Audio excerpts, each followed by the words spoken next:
My name is Blair Portfolio, and today we're going to be talking about MAGY. Is MAGY Roundhill's best ETF they ever created? Now, if you don't know what it is, it tracks MAGs, Roundhill's Magnificent 7 ETF.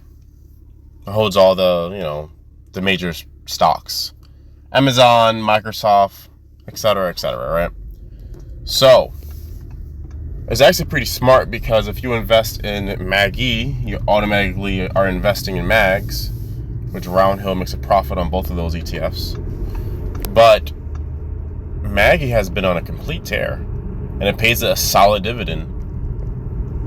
I'm honestly really impressed with it, and I know there's YMAG, but that stuff sucks. MAGY, on the other side, or on the other hand, they have really good upside so far. I don't know how much is capped, but obviously it's going to be capped because it's a cover call ETF. But if you guys look here, it is up 8% year to date. That's incredible. That's really good to be giving out such a high dividend yield. That's really good. So I definitely bought about 100 shares of it, but I probably buy 100 more shares of it. When ETFs first come out, I buy about 100 shares, see how it plays out. The same way Roundhill has their new Berkshire Hathaway ETF.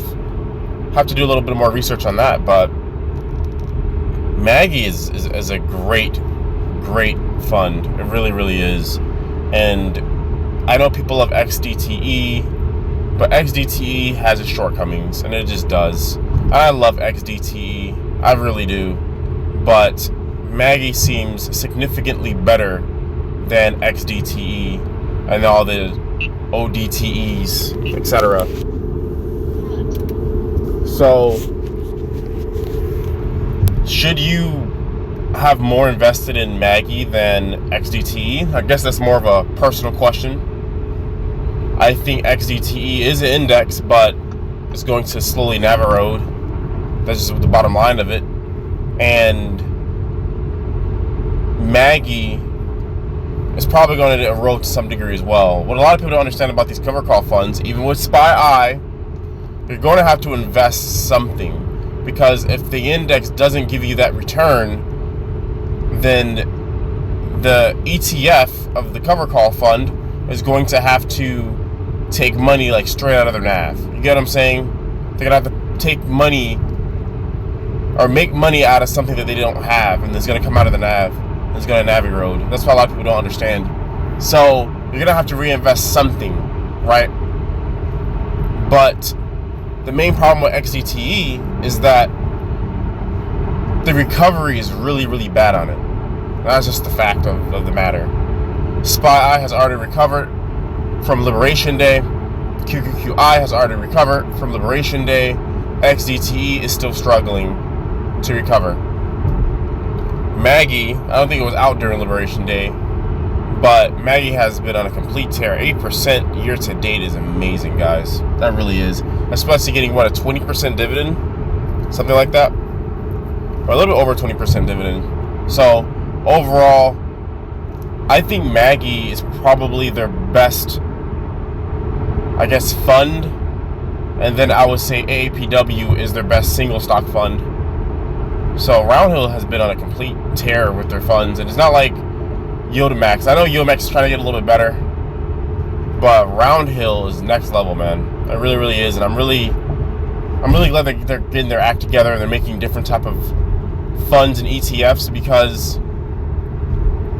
if you keep making the same thing like YieldMax, is like, why would I invest in anything other than the best one that there is? But Roundhill has it where you get a little bit of leverage. You get an index. You get the Magnificent 7. You have a T-bill. They did it right. Roundhill really did their stuff right. I know there's Granite shares and all this other stuff. I don't mess with all that stuff, man. I really don't. Like I said, I have YMAX. That's as much as I'll do. I have YMAX at about 1% of my portfolio. And then I have a couple of Roundhill products, and I have a lot of NEOS products as well. So yeah, MAGY, put that on your watch list. Look into it. Let me know what you guys think about MAGY. I think it's a great fund. Perhaps their best fund they ever created that pays a dividend yield, other than AAPW. AAPW is an amazing fund too. It's just Apple is having a bit of a problem right now. Let me know what you guys think of MAGY in the comments below. If you guys haven't already, join my Discord. A lot of free value in there. There's also a paid membership where I will show you guys my trades, my portfolio. There's AI trading in there. There's pretty much everything you can think of possible in there. I even show how many dividends, like the complete list of dividends for like YMAX for the year, etc., etc. The list goes on. But if you're a little weary of that, join for free. See if you like it. If you like it, become a paid member. Remember, bears eat, bulls eat, but pigs get slaughtered.